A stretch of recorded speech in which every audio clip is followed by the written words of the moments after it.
It's unbelievable that she's gone. If time would allow me, there are things that I would say here. I think I know I was blessed. I know I was blessed. I know I was blessed. All of you know that I was blessed. And I can see the way you look at me. I was okay. I was fine. I was fine. I was blessed.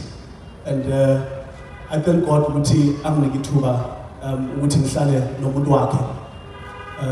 Zanele friends, before I even got to when she fell in, I want to say that I tried my best to not only say that I love her, but to show her that I love her. And just this week, those weeks when she was unwell, she said it so many times, thank you. Until I said, for what? Thank you for everything. Thank you. She said it so many times. Why tell more? She would say thank you so many times.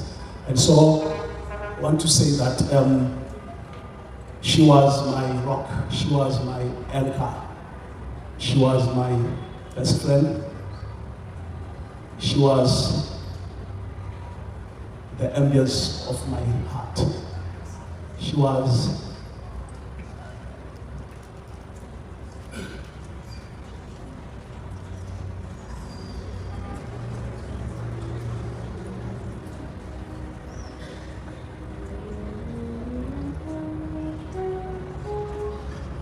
isiguli nesifo esiphethe isiguli kumele kube imfihlo yesiguli nodokotela. Ishiwo loni liyonto, ishiwo lo ngoba usukungazi ukuthi ubani osizakalayo uma kuthi uyagula. Udokotela kufuna kufihle ukugula. Uma sekufika abantu ke kunezinyanga, izinyanga kumele zisifihle isigulo nezinkinga zomuntu. Was it in 2005? I lost my mother. 2021. During COVID. They all passed in. 5 of them passed in. They passed in.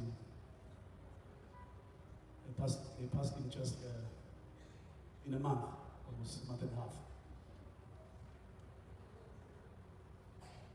And I was my mother's only son.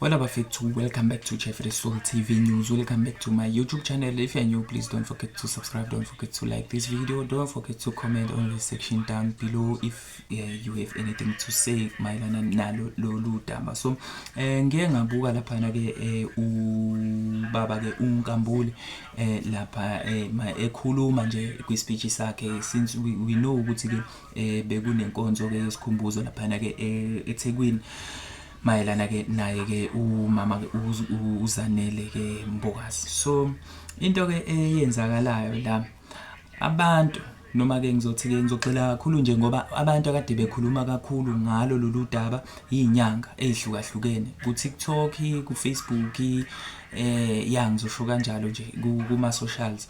So bebesho izinto ezihlukahlukene yabo, esikakhulukazi futhi ke bebekhuluma ngendaba yokuthakathwa kwakhe ke umama ke uMbokazi. So lento le akuyona ke into yokuqala ke mhlambe ke besiqala ukuyizwa ngabanye yabo, kodwa ke abanye nezinye nje izinyanga ke ebesiqala nqa ukuyibona nazo bezisho very same thing ukuthi ke okhosini baningi abantu asebeshonile, okhosini ke kudingeka ukuthi ke kwenzeke ukuthi nokuthi bekhuluma nje izinto ezihlukahlukene, abantu kumele bayiqinise, abasakazi kanjani uyabo.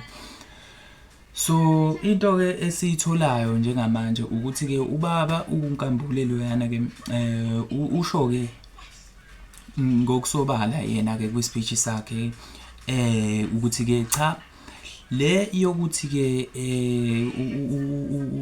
uZanele Mbokazi ke ubethakathiwe noma ke uthakathiwe njengoba kade sebenza ke ku Cause FM, kwaze kwalidela ekuthenini ke aze adlule emhlabeni. Yinto abantu ke ekumele ke bangayithathi ke neze serious leyo, ngenxa yokuthi ke yena lezo insolo noma ke lokho uyakuchitha nje abo, akuyona nento abantu akumele ke baze bayi-entertain leyo ngokusho kwakhe. So lolu daba ke singitholela lona laphana ke kwi-internet ke kwenye ama sources akhona kwi-internet, la khona ke bekubeka nje ngokusobala ukuthi ke umyeni kaZanele Mbokazi ke ubaba ke uMbishop Mpendulo Nkambule ukhuze ke abasabalelisa ke ukuthi umkakhe uthakathwe emsakazweni ke Ukhozi FM okuholele ke ekuthenini ke ashona, yabo. So siyakhumbula futhi ukuthi ke kunenye inyanga eyake yakhuluma ngalo lolu daba lolu, yaze leyo nyanga leyo yaze yakhuluma indaba yokuthi ke uzoshona nanoma yini, yabo. Lapho kwasekuphumeke udaba noma kwasekuphumeke i-statement sokuthi ke umama ke uZanele ke Mbokazi unandi ke une-cancer, yabo, une-lung cancer. So okuyinto vele futhi ke odokotela abathe bayihlonza leyo babona ukuthi ke no ubungozi bayo sebukangakanani, yabo. Kunalapha ke futhi ke uKing Bhaka enye inyanga ekwazile ukuveza ukuthi no, umuntu kwesinye isikhathi kunezinto ezimcindezelayo kusuke kungamele mhlambe ukuthi ke kuvele ke kuvezwe kanjalo, especially uma kuyi public figure noma uma kuumuntu high profile, yabo, mhlambe umuntu osopolitiki owaziwayo noma umuntu ke oyi-artist njalo njalo. So nami futhi ngakubona lokho kuyinto ke right ngempela ukuthi okay fine, sekutholakele ukuthi uhlushwa yini, une-cancer nani, but ke ukumenyezelwa kwaleso simo sakhe ke kwi-public kwenza ke ngisho nabantu abayizitha zakhe kube lula ukuthi basizakale, yabo, noma bengeke benzeni olungakanani, but kuba lula ukuthi basizakale bakhulume noma kanjani. Kunalento esiyibiza nge-cyberbullying la ku-social media. Leyo nto leyo iziningi izinto abantu ukubuka nje ivideo ekhuluma ngawe wena ubugula, eshoyo leyo ivideo ethi wena uzofa, leyo nto leyo, yabo, ubuvela ugula uphethwe futhi yinto ebucayi njenge-cancer. Leyo nto leyo iyamcindezela umuntu agcine ne-stress. Leyo video iyodwa, ama-comments ayo, izinto nje eziningi ezihlukahlukene zigcina zilidele ekuthenini wena ucindezeleke, yabo. Kungabi lula nokurecover kwakho, because ukurecover komuntu kwesinye isikhathi ngisho kuthiwa unenkinga mhlawumbe uphethwe yini, yabo, noma kwayona ake ngenze nje isibonelo ngayo i-cancer. Ukurecover komuntu kuqala emqondweni womuntu kuqala ukuthi hayi ngizoba right, yabo, yonke into ke ibe njani up until yonke into ke izilunga ngempela. Omunye umuntu ke i-stress silidele ekuthenini ke zibe ningi izinto ke eziba umthwalo. So naye ke wayisho kanjalo ukuthi ke kwangafanele ke ubudedengu mhlambe ke obaba khona lokho, yabo, esingeke sathwesa umuntu kangako ke icala, ngoba nama fans ayezothi ke futhi ke mangashiwo ngesikhathi ayezothi bona babethuleleni babengasasitsheli ngani, because nathi phela siyathanda ukuthi ke sazi ukuthi ke umsakazi noma ke thina njengama fans akhe umama uZanele Mbokazi singamlentuza singamuzwa nini eradioweni, njengoba ke singa updatewa nje, yabo, yonke leyo nto. Abantu into abade bezohamba behambe beyifune beyidinge futhi ukuyazi ukuthi kahle kahle uphethwe yini, yabo.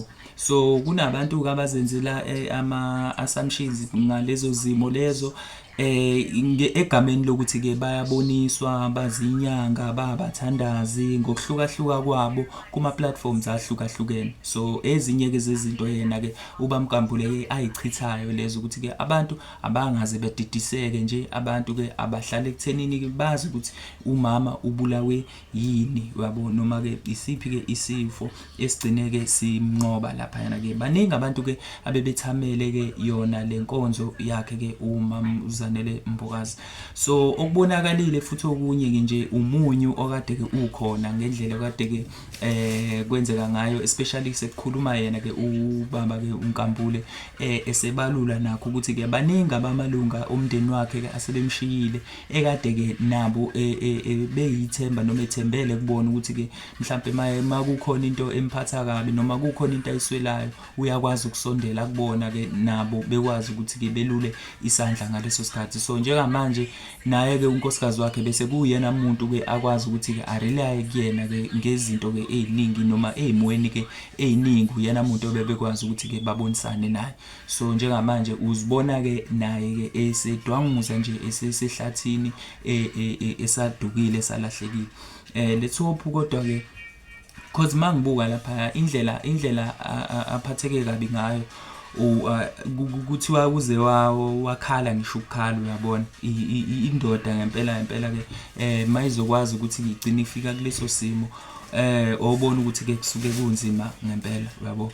So akusona isimo ngempela ke esisuke simnandi leso, ngoba nodadewabo futhi uye wakubeka ukuthi ke noma wabo ke kahle ke wadlula emhlabeni ngenxa yayo ke icancer.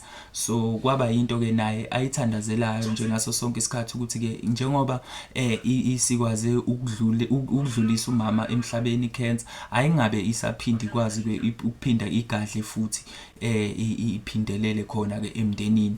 Kanti ke kuzoba ke iopposite yaloku yena ke akufisayo ke noma akuthandazelayo, ofithi ke kugcine kwenzeka ke ngaye ke umama ke uZanele Mbokazi.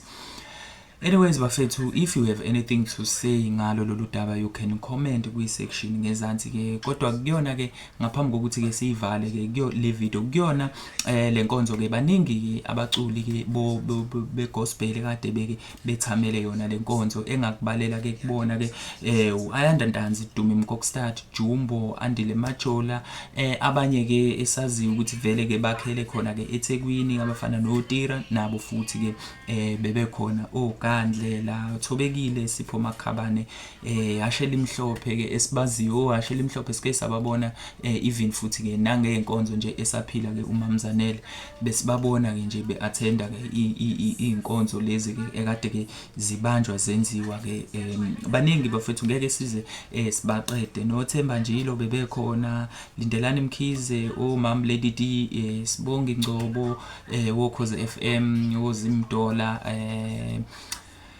So yeah guys, sibonge kakhulu guys if I video ke ibe informative. Anyways, you can comment kwi-comment section ke mayelana nombono wakho, usho nawe ukuthi ke ikuphi ke mhlambe ke okubonayo ke ngayo le video noma ke ongakwazi ukuphawula nje mayelana ke nesimo ke mhlambe ke sakhe ke ubaba Nkambule. Anyways thina ke sithi kodwa ke alehlanga ngehlanga bafethu ke kuzodlula kona noma kubhlungu, but ke ukubekezela nje ukuthi ke